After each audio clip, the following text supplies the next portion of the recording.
नमस्कार। Good evening सभी को। मैं अरविंदर सुथार प्रताप क्लासेज के यूट्यूब चैनल पर आपका हार्दिक स्वागत करता हूं। 7 बज चुके हैं तो अपनी क्लास स्टार्ट करते हैं आज की। तो जैसा आपको पता है कि रोजाना अपनी साइंस की 7 बजे क्लास होती है, उसी क्रम के अंदर आज अपनी नेक्स्ट क्लास है अंतःस्रावी तंत्र एंडोक्राइन सिस्टम। कल इसकी एक क्लास हो चुकी है। जिसने नहीं देखी वो इसकी प्लेलिस्ट में जाकर के कल वाली क्लास इसकी देख लें। ये इसकी आज पार्ट नंबर 2 है, पार्ट 2।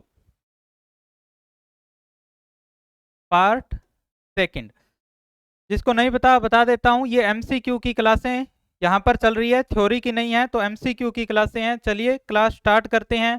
पहला क्वेश्चन, निम्नलिखित में से कौन सी ग्रंथि वृद्धावस्था में लुप्त हो जाती है? क्या पूछ रहा है कि ऐसी कोई एक ग्रंथि है जो जब हमारा जन्म होता है तो उस टाइम तो होती है, लेकिन जैसे जैसे बुढ़ापा आता है तब तक वो ग्रंथि खत्म हो जाती है। ठीक है, तो उस ग्रंथि के बारे में पूछ रहा है। पीयूष ग्रंथि, थायराइड ग्रंथि, पैराथायराइड ग्रंथि या थाइमस ग्रंथि। तो ऐसी एक ग्रंथि है, उसका नाम क्या है? तो उसका नाम है भाई थाइमस ग्रंथि। कौन सी ग्रंथि है वो? उस ग्रंथि का नाम है थाइमस ग्रंथि। अब ये थाइमस ग्रंथि है, थाइमस ग्रंथि से एक हार्मोन निकलता है, उस हार्मोन का नाम होता है, कौन सा हार्मोन है? थाइमोसिन। कौन सा हार्मोन निकलता है? Thymosin hormone. ये जो थाइमोसिन हार्मोन है, ये कार्य क्या करता है?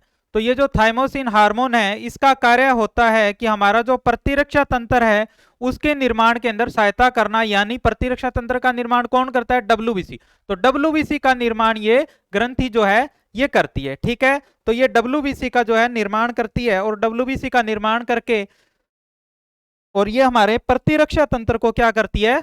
मजबूत करती है। तो और जैसे जैसे बुढ़ापा आता है तो ये वाली ग्रंथि समाप्त होती जाती है। तो जैसे ही ये ग्रंथि समाप्त होती है तो इसका मतलब क्या हो गया कि हमारा जो प्रतिरक्षा तंत्र है वो क्या हो जाएगा? कमजोर। इसीलिए बुढ़ापे के अंदर जो है बीमारियां ज्यादा लगती है। ठीक है, तो याद रह जाएगा कौन सा है? Thymosin hormone. और अगर ग्रंथि पूछे तो कौन सी ग्रंथि हो जाएगी? थाइमस ग्रंथि। ऑप्शन नंबर डी इसका सही उत्तर होगा भाई, ऑप्शन नंबर डी, थाइमस ग्रंथि। नेक्स्ट, जीवन रक्षक हार्मोन किस ग्रंथि से निकलता है? जीवन रक्षक हार्मोन, तो जीवन रक्षक जो हार्मोन है वो कौन सी ग्रंथि से निकलता है ये पूछ रहा है। तो जीवन रक्षक हार्मोन पहले आपको पता होना चाहिए कि जीवन रक्षक हार्मोन है कौन सा।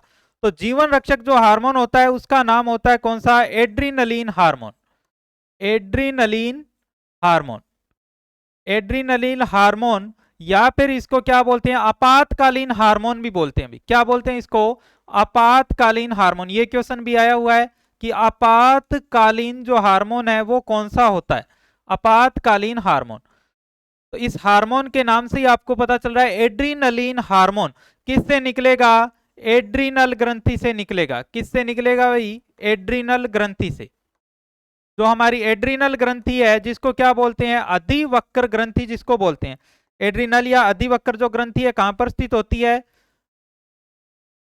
ये दो हमारी क्या है? वक्र या किडनी, इनके ऊपर स्थित होती है अधिवक्र ग्रंथि। यहां पर ऐसे स्थित होगी कौन सी ग्रंथि? अधिवक्र या एड्रिनल ग्रंथि, यानी किडनी के ऊपर स्थित होती है कौन सी ग्रंथि? तो उसका नाम है एड्रिनल ग्रंथि। ठीक है, एड्रिनल ग्रंथि से कौन सा हार्मोन निकला? आपातकालीन या एड्रिनलिन हार्मोन निकला। और इस हार्मोन का काम क्या है कि जब आपातकाल की परिस्थिति होती है, जैसे मान लीजिए हमारे पीछे जो है कुत्ता पड़ गया, तो अब कुत्ता पड़ गया तो हमारे जो है अचानक जो शरीर के अंदर जो परिवर्तन जो होते हैं ना, तो उन परिवर्तनों को सामान्य करने के अंदर ये एड्रिनलिन हार्मोन जो है ये काम में आता है। ठीक है, तो इसका उत्तर कौन सा हो जाएगा? एड्रिनल ग्रंथि से निकलता है adrenaline hormone. Option number A इसका सही उत्तर है। नेक्स्ट, मानव शरीर में रक्तचाप। रक्तचाप, अब देखो यहां पर तो बिल्कुल हिंदी के अंदर लिखा हुआ है, लेकिन एग्जाम के अंदर क्वेश्चन इंग्लिश में भी आता है, तो इंग्लिश में भी आपको ध्यान में रखना है। रक्तचाप का मतलब क्या भाई? Blood pressure. क्या हो गया? ब्लड प्रेशर जो होता है उसके बारे में बात की जा रही है कि रक्तचाप यानी ब्लड प्रेशर, सामान्य रूप में अपने क्या बोल देते हैं? बीपी। तो ये पूछना चाह रहा है कि बीपी को कंट्रोल कौन करता है? तो बीपी को कंट्रोल कौन करता है भाई? अधिवक्र ग्रंथि से जो हार्मोन निकलता है वो क्या करता है? बीपी को कंट्रोल करता है। तो ऑप्शन नंबर ए इसका सही उत्तर हो जाएगा। अधिवक्र ग्रंथि जो होती है वो क्या करती है? बीपी को कंट्रोल करती है। एक क्वेश्चन और आता है इसी से संबंधित कि ये जो रक्तचाप या जो बीपी है ये किसके अंदर मापा जाता है। किसके अंदर का मतलब, दो तरह की हमारी वाहिनियां होती है जिनके अंदर रक्त बहता है, एक का नाम होता है धमनी और एक का नाम होता है सीरा। तो एक क्वेश्चन आता है कि धमनी में मापा जाता है ब्लड प्रेशर या सीरा के अंदर मापा जाता है, तो किस में मापा जाता है भाई, धमनी के अंदर मापा जाता है। किस में मापा जाता है, धमनी के अंदर मापा जाता है। ठीक है, तो ये भी आपको इसके अंदर ध्यान रखना है। नेक्स्ट, निम्नलिखित में से किस कोशिका से इंसुलिन का स्राव होता है। इंसुलिन किससे निकलता है, इंसुलिन कौन सी ग्रंथि से निकलता है। इंसुलिन, अगर इंसुलिन की क्या हो जाए, कमी हो जाए, अगर ऐसे नहीं पता आपको तो इतना तो आपको पता ही होगा कि जब क्या हो जाता है, डायबिटीज हो जाता है, मधुमेह रोग हो जाता है, तो किसके टीके लगते हैं, इंसुलिन के टीके लगते हैं। इंसुलिन है क्या, इंसुलिन एक है हार्मोन, ये भी पूछा जाता है कि इंसुलिन क्या है, हार्मोन है, एंजाइम है, क्या चीज है। तो इंसुलिन क्या है, एक हार्मोन है। इस हार्मोन की जब कमी हो जाती है तो किसके, कौन सा रोग हो जाता है, तो इंसुलिन की कमी से जो रोग होता है उसका नाम होता है डायबिटीज। कौन सा, डायबिटीज, ये डायबिटीज रोग हो जाता है।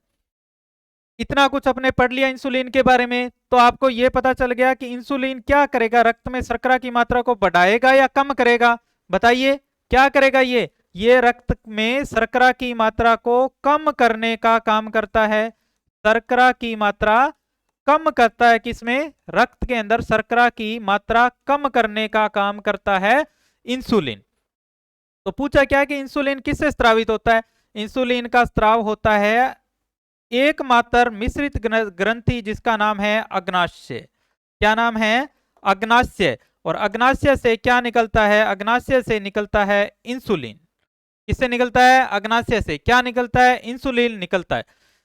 अब मैंने इतना बता दिया कि अग्नाशय से इंसुलिन निकलता है। ऑप्शन पढ़ करके देखो, अल्फा कोशिका, बीटा कोशिका, डेल्टा कोशिका और तंत्रिका कोशिका, इस प्रकार से ऑप्शन में आ गया, कहीं भी अग्नाशय नहीं लिखा हुआ। तो देखिए मैं आपको बताता हूं, जैसे अपने पढ़ा अग्नाशय, ये है अग्नाशय, कल वाली क्लास में भी मैंने बताया था। ये क्या है, एकमात्र किस प्रकार की ग्रंथि है भाई, मिश्रित ग्रंथि है। कैसी ग्रंथि है, मिश्रित ग्रंथि है। मिश्रित का मतलब अंतःस्रावी के रूप में भी कार्य करती है, बहिस्रावी के रूप में। तो अग्नाशय के अंदर स्थित होती है लैंगरहैंस द्वीप समूह की 3 कोशिकाएं। कितनी कोशिकाएं भाई, 3 कोशिकाएं। उन तीनों का नाम क्या है, तो उनका नाम होता है अल्फा, ये बीटा और ये डेल्टा। कितनी कोशिकाएं, 3, अल्फा बीटा डेल्टा। जो इसकी बीटा कोशिका है इससे क्या निकलता है, इंसुलिन निकलता है। क्या निकलता है भाई, इंसुलिन। अल्फा कोशिका से निकलता है ग्लूकागोन, ये भी पूछा जाता है, ग्लूकागोन। ये दोनों जो हार्मोन है ये एक दूसरे के विपरीत कार्य करते हैं। इंसुलिन तो क्या करता है, रक्त में शर्करा की मात्रा कम, ये तो क्या करता है, शर्करा की मात्रा को कम, शर्करा को क्या करता है, ये कम करता है। और ये जो है ग्लूकागोन, ये क्या करता है, शर्करा की मात्रा को बढ़ाता है, शर्करा की मात्रा बढ़ाता है। दोनों इंपॉर्टेंट है, दोनों से ही क्वेश्चन पूछे हुए हैं। और डेल्टा कोशिका से कौन सा निकलता है, सोमेटोस्टेटिन, सोमेटोस्टेटिन हार्मोन। ये क्या करता है, हमारी शारीरिक वृद्धि को नियंत्रित करके रखता है, स्टेट करके रखता है। तो अब चलते हैं क्वेश्चन पर। क्वेश्चन क्या पूछा था, इंसुलिन किससे स्रावित होता है। तो अभी बताया इंसुलिन किससे स्रावित होता है, बीटा कोशिका से। किससे होता है, अग्नाशय के अंदर लैंगरहैंस समूह की 3 कोशिकाएं, कौन कौन सी, अल्फा बीटा डेल्टा। तो बीटा कोशिका से स्रावित होता है कौन, इंसुलिन। बहुत बार क्वेश्चन आया हुआ है, इंपॉर्टेंट क्वेश्चन है, ये इंपॉर्टेंट क्वेश्चन है, बहुत बार ये क्वेश्चन एग्जाम के अंदर आया हुआ है। नेक्स्ट क्वेश्चन, लैंगरहैंस द्वीपिकाएं यानी लैंगरहैंस द्वीप समूह की कोशिकाएं। अभी बताया पीछे वाले क्वेश्चन के अंदर, जल्दी से कमेंट करके बताइए कि लैंगरहैंस द्वीप समूह की जो कोशिकाएं हैं जो इंसुलिन का स्राव करती है वो किसके अंदर पाई जाती है। आरएएस का क्वेश्चन है ये, आरएएस एग्जाम के अंदर पूछा हुआ है और 2-3 बार आया हुआ है अलग अलग एग्जाम के अंदर। एनटीपीसी में भी पूछा हुआ है, ये रेलवे का जो एग्जाम होता है ना उसके अंदर भी ये क्वेश्चन आया हुआ है। तो क्या पूछ रहा है, लैंगरहैंस द्वीप समूह की कोशिकाएं किस में होती है। तो किसके अंदर होती है? अभी बताया था 3 होती है अग्नाशय के अंदर स्थित, अल्फा, बीटा और डेल्टा। कितने प्रकार की? 3 प्रकार की होती है। बीटा से क्या निकलता है? इंसुलिन। मानव शरीर में सबसे बड़ी ग्रंथि कौन सी है? मानव शरीर की सबसे बड़ी ग्रंथि पूछ रहा है। किस प्रकार से? 3 क्वेश्चन बनते हैं यहां से, ध्यान से सुनना है। एक तो सबसे बड़ी ग्रंथि, एक सबसे बड़ी अंतःस्रावी ग्रंथि और एक सबसे बड़ी मिश्रित ग्रंथि। कितने क्वेश्चन बने? 3। तीनों का उत्तर अलग अलग है, ध्यान से देखना है, बार बार नहीं बताऊंगा। एक तो क्या पूछा? सबसे बड़ी यदि ग्रंथि पूछी जाए तो सबसे बड़ी ग्रंथि होती है कौन सी? लीवर। चलिए नेक्स्ट क्वेश्चन। सबसे बड़ी अंतःस्रावी ग्रंथि पूछ ले, सबसे बड़ी अंतःस्रावी ग्रंथि। तो सबसे बड़ी अंतःस्रावी ग्रंथि की जब बात आती है तो उसका नाम क्या होता है? थायराइड। थायराइड जो गले के अंदर स्थित होती है, थायराइड ग्रंथि। अगर पूछ ले सबसे बड़ी कौन सी ग्रंथि? मिश्रित ग्रंथि कौन सी होती है? सबसे बड़ी मिश्रित पूछ ले तो सबसे बड़ी जो मिश्रित ग्रंथि होती है उसका नाम क्या होता है? वो होती है अग्नाशय। वो कौन सी होती है? अग्नाशय होती है। क्या क्या? 3 क्वेश्चन, तीनों। सबसे बड़ी लीवर, सबसे बड़ी अंतःस्रावी थायराइड और सबसे बड़ी मिश्रित अग्नाशय। कितनी ग्रंथियां? 3। तीनों क्वेश्चन इंपॉर्टेंट है, तीनों को ध्यान में रखना है। तो इस क्वेश्चन का उत्तर क्या हो जाएगा? सबसे बड़ी ग्रंथि पूछा है तो ऑप्शन नंबर ए लीवर इसका सही उत्तर हो जाएगा। मानव शरीर की सबसे बड़ी मिश्रित ग्रंथि अभी बता करके आया हूं। सबसे बड़ी मिश्रित ग्रंथि कौन सी है? एक ही होती है हमारे शरीर में। मिश्रित का मतलब क्या है भाई? मिली जुली नहीं है कि सभी के साथ मिलजुल करके कार्य करती है, ऐसा नहीं है। मिश्रित का मतलब है वो अंतःस्रावी के रूप में भी कार्य करती है और बहिस्रावी के रूप में भी कार्य करती है। तो वो ग्रंथि कौन सी है? वो है मिश्रित ग्रंथि और उसका नाम क्या है? अग्नाशय या पेनक्रिया जिसको बोलते हैं। ऑप्शन नंबर सी इसका सही उत्तर है। दुग्ध जनक हार्मोन का स्त्राव कहां से होता है? अब देखो भाई, दुग्ध जनक हार्मोन, ऑप्शन देख लो, स्तन ग्रंथि, प्लेसेंटा, अंडाशय या पीयूष ग्रंथि। अंडाशय को तो काट सकते हो ना, अंडाशय। अंडाशय का काम क्या होता है भाई? अंडाशय तो किसके अंदर पड़ते हैं? जनन तंत्र के अंदर पड़ते हैं। तो यहां पर इसका हार्मोन से कोई लेना देना नहीं है, तो अंडाशय तो होगा नहीं। अपरा, नाल या प्लेसेंटा, ये भी किसके अंदर होती है? ये भी अपने जनन तंत्र में पड़ते हैं। जब बच्चा मां के गर्भाशय के अंदर होता है ना, तब जब इसको भोजन मिलता है गर्भाशय में, तो वो किससे मिलता है? वो मिलता है प्लेसेंटा से। अब एक स्तन ग्रंथि बच गई और एक कौन सी ग्रंथि बची? पीयूष ग्रंथि। और पूछा क्या? दुग्ध जनक, यानी कि जब क्या होता है? गर्भावस्था होती है, गर्भावस्था। तो गर्भावस्था के अंदर एक हार्मोन निकलता है, उस हार्मोन का नाम होता है ल्यूटियोट्रोपिक। क्या नाम है? ल्यूटियोट्रोपिक। ध्यान से सुनना है भाई, ल्यूटियोट्रोपिक एक हार्मोन निकला जिसका नाम क्या है? ल्यूटियोट्रोपिक हार्मोन। ये ल्यूटियोट्रोपिक हार्मोन क्या काम करता है?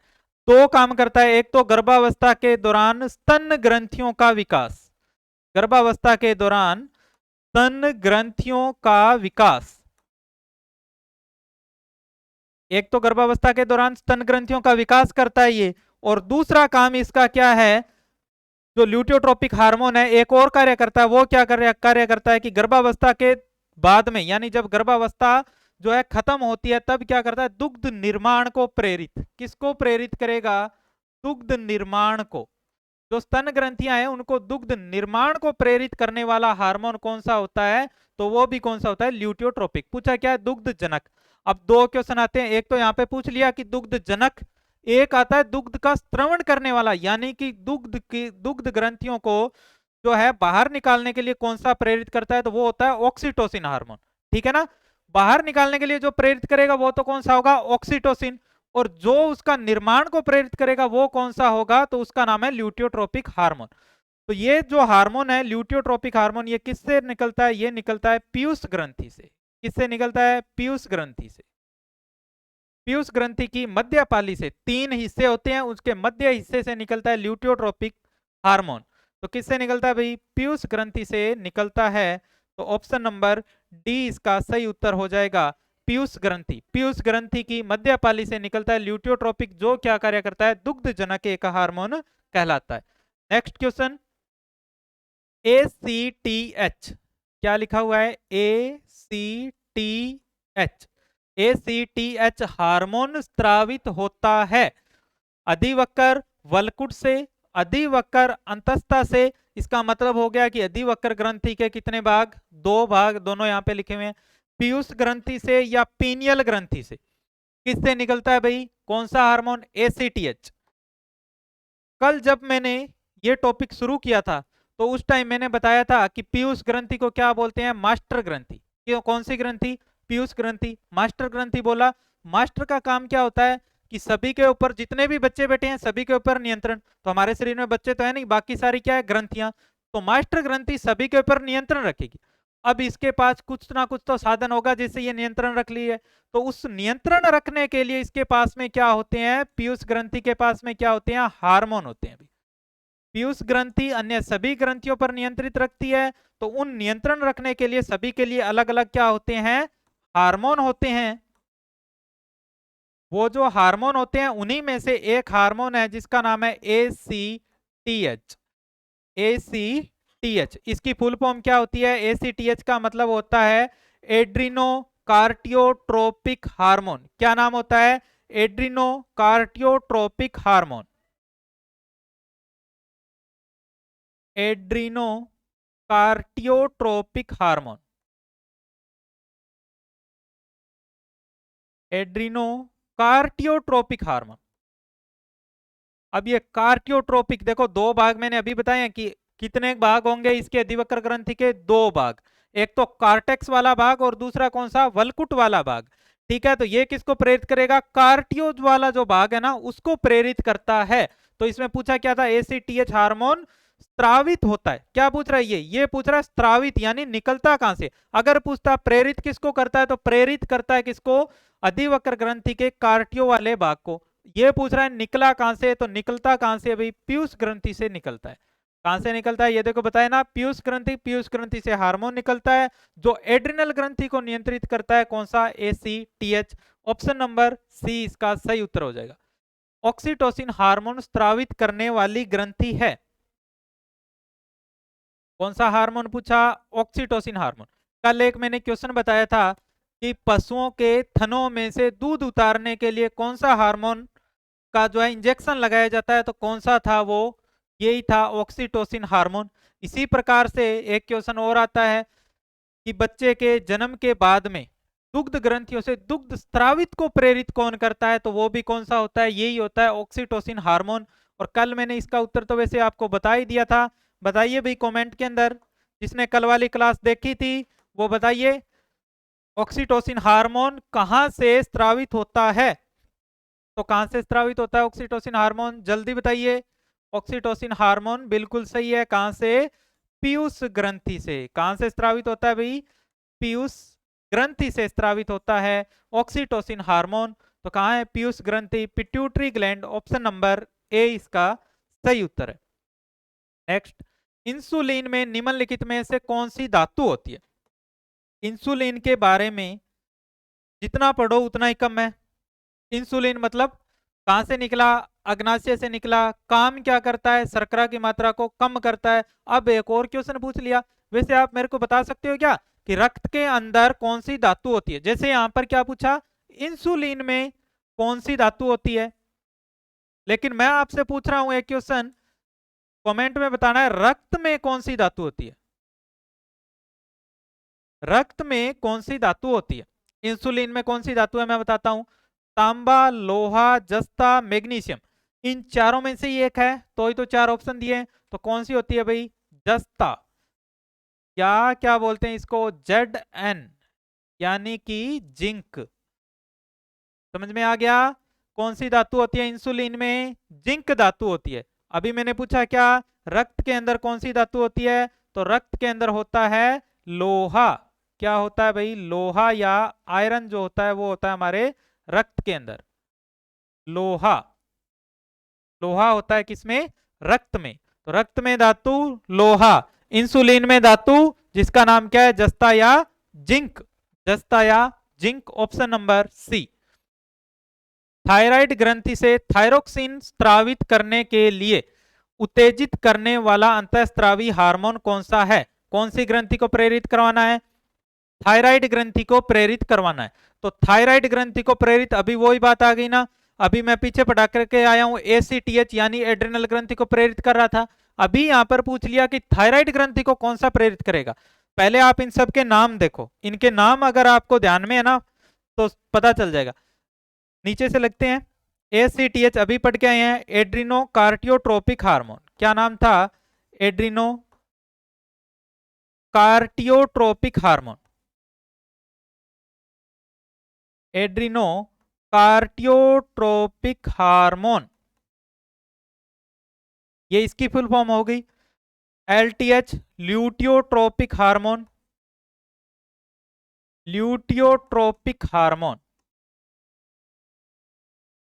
ल्यूटियोट्रोपिक हार्मोन।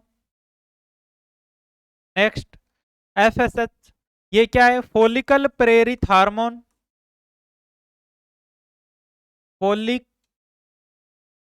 फोलिकल प्रेरक हार्मोन।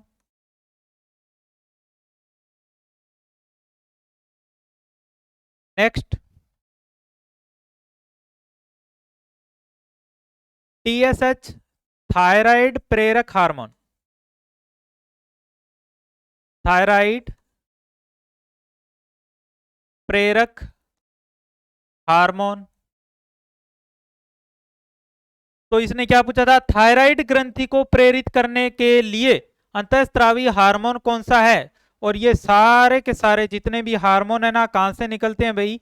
मास्टर ग्रंथि से, पीयूष ग्रंथि से निकलते हैं। कहां से निकलते हैं? सारे के सारे पीयूष ग्रंथि से निकलते हैं। पीयूष ग्रंथि से सबसे ज्यादा हार्मोन निकलते हैं। अगर ऐसा भी कल को क्वेश्चन आ जाए कि सबसे ज्यादा हार्मोन कौन सी ग्रंथि से निकलते हैं, तो कौन सी से करोगे? मास्टर ग्रंथि, पीयूष ग्रंथि से। ठीक है, सभी के लिए अलग अलग हार्मोन है। तो यहाँ पे कौन सा है? टीएसएच हार्मोन, थायराइड प्रेरक हार्मोन, थायराइड ग्रंथि को प्रेरित करेगा। ऑप्शन नंबर ए इसका सही उत्तर है।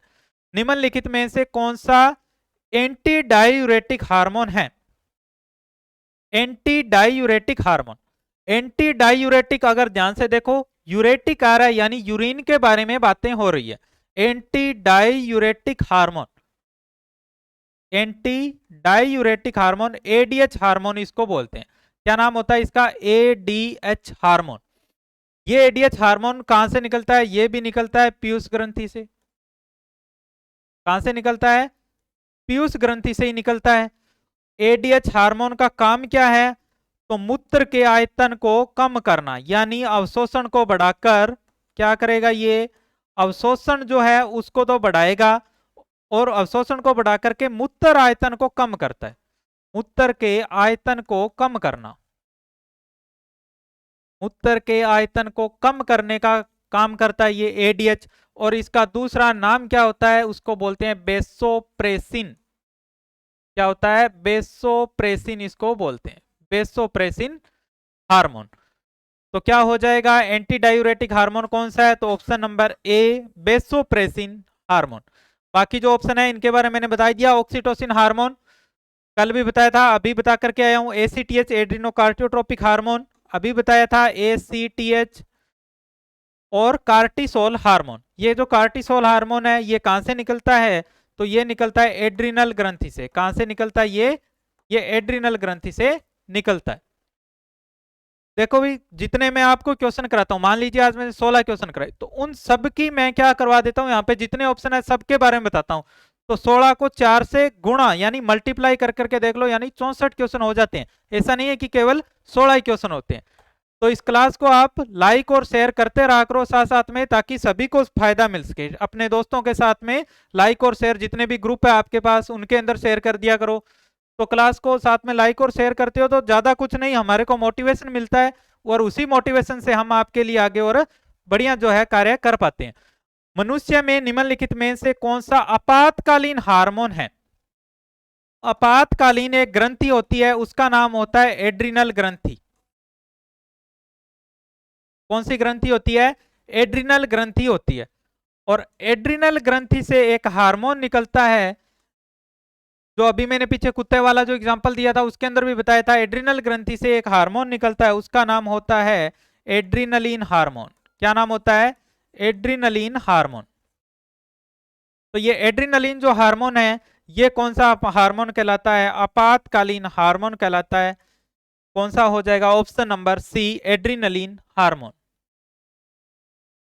मानव मस्तिष्क का कौन सा भाग पीयूष ग्रंथि से हार्मोन रिसाव को नियंत्रित करता है?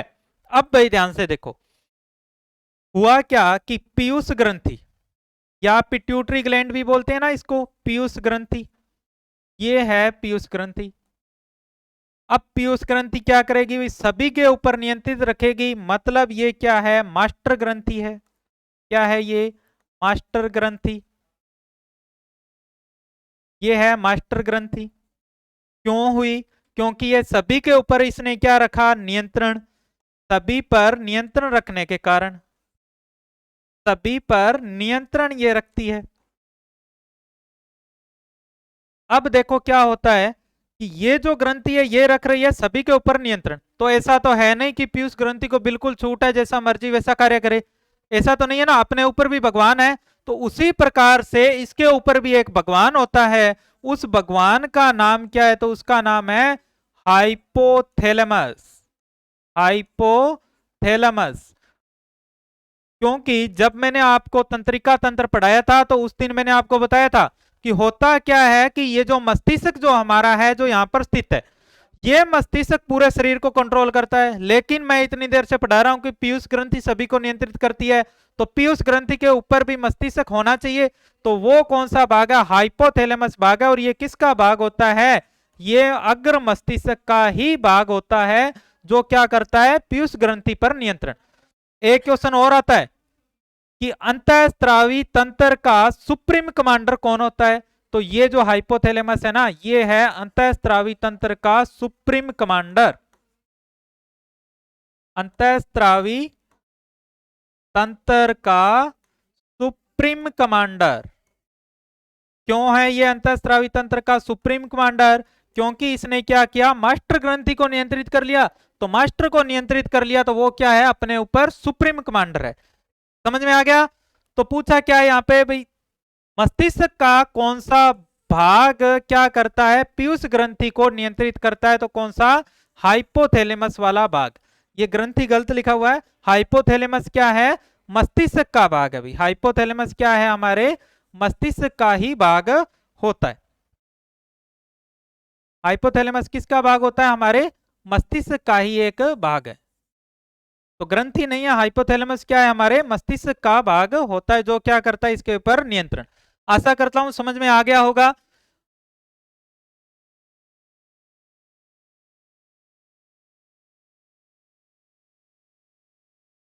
तो ये थी भैया अपनी आज की क्लास।